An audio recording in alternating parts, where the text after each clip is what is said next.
Hello everyone. I think by now most of you have heard about Martha O'Donovan, who has been arrested for retweeting something about a goblin. As you know, that the regime recently appointed a minister that is responsible for cybersecurity and the threat mitigation. Today, the first victim has been arrested on trumped up charges. If I was the president, I was going to arrest the police officers for being naughty, because how did they conclude that the goblin is the president? How did they conclude that? And again, looking into this thing, I think in any competent court of law, the regime cannot really sentence anyone, cannot find anyone guilty for cyber crimes, because one, how do they prove that if something was posted from my device, it was posted by me? How do they prove that, considering that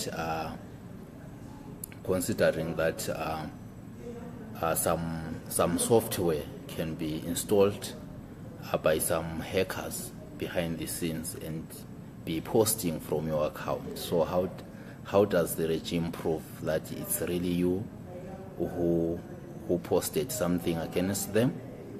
And how does the regime balance its own interest with the rights, our constitutional rights to opinions?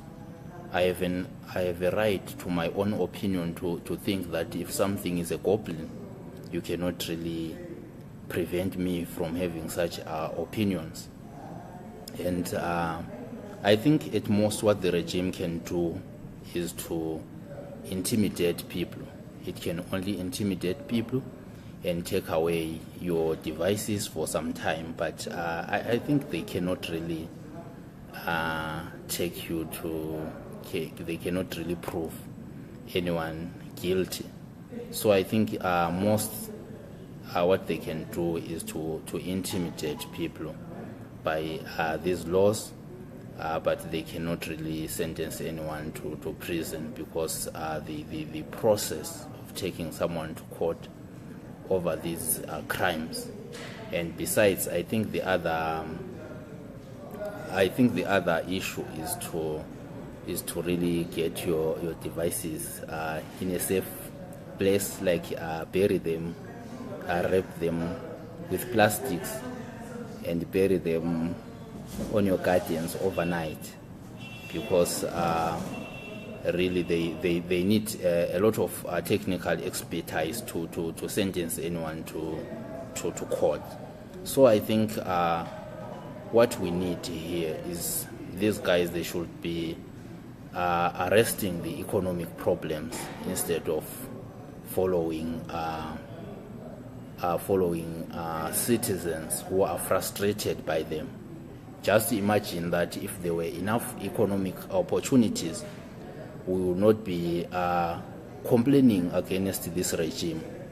And what we also need to remind the ZANU-PF regime is that they are just working for the public. The issue of trying to intimidate their employers cannot work.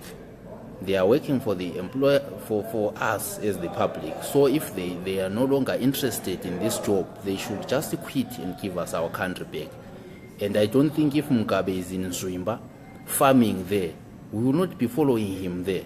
So they should just quit and give us our country back, instead of trying to intimidate us. Thank you.